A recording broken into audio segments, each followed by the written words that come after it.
am Callie Webster, and the business that I would like to open is called Shop Cubed.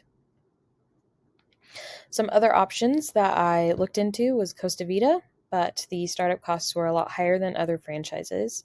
An indoor play gym, it was a good option. It wasn't as enticing to me. And then also Jack in the Box, which I would love to have one in our area, but franchising is not available in our area as of yet.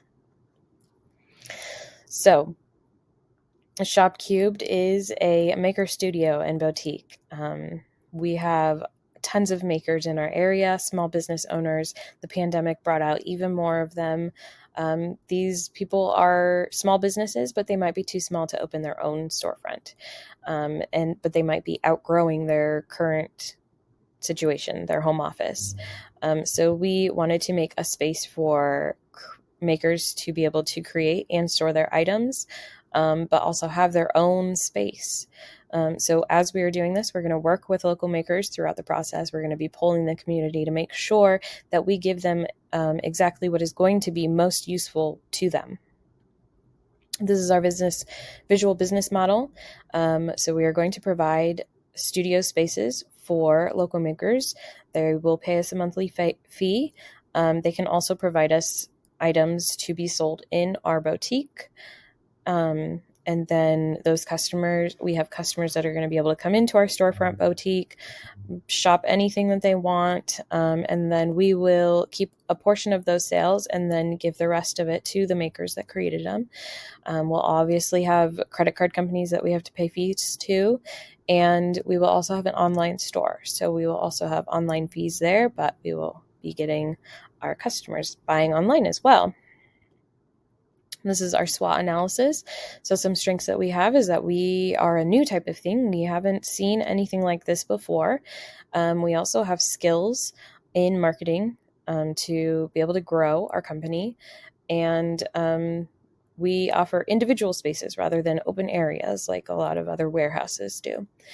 Some weaknesses is that we will need to have financing in order to create this business. And we'll also probably need to do some renovation, which we will have to hire out. Opportunities is that we have a lot of possibilities that we can grow with. We can do different boutique setups. So instead of the makers just having a warehouse and creating area, they could also have their own little boutique inside rather than with everybody else. We also have the option of adding classes or a big community space that we can hold classes. Some threats are that there are places that you can sell your items already locally, and there's always warehouses around that you can store your items in. And once we open, there might be more places that end up popping up like us. And property taxes are high, so if we buy, we will have to keep that in mind. And then also rent can raise at any time if we do rent. So technology that we're going to use keypad locking technology for each suite. So everybody has their own combination. Everything is locked up. You can only access your own suite. Also, with people coming and going all the time, we are going to do automatic motion censored lighting so that we save money and that we don't have lights always on. So they come on when you come in. And then also in our boutique, we're going to have a point of sale system that is different than I've seen at other boutiques. We're going to be able to keep everything connected to our online store as well as our inventory in store.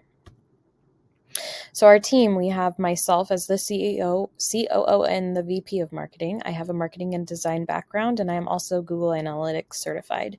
We will need a VP of finances. And then our VP of operation is going to be Kip Clements, who has 40 years of business and operational experience under his belt. This is our financials. The closest thing that I could find in the industry right now is Salon Studio Suites. So that is kind of what I based it on.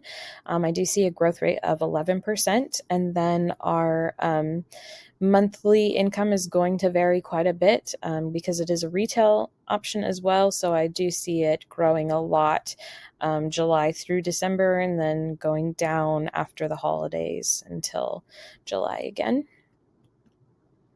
So funding, we are going to need a $300,000 loan.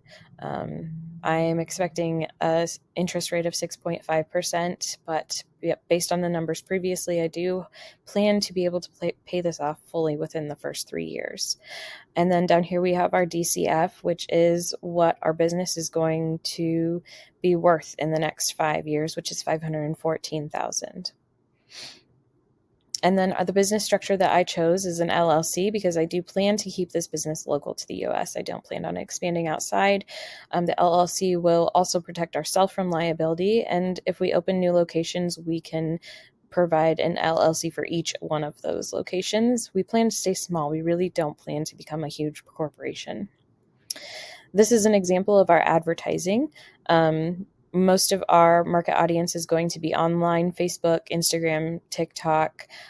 So our main goal is to bring in makers to fill our suites, and then we will start advertising to customers to come in and shop the boutique. We do have a lot of local groups online for makers and small business owners that I do plan to advertise in as well. So why do I choose this? I myself am a maker, and this is something that I would absolutely love to be a part of, whether it's joining someone else or doing it on my own. I think this is the perfect opportunity for this community. I love this community of makers, and I really feel like this is something that a lot of us could benefit from. Thank you so much for your time.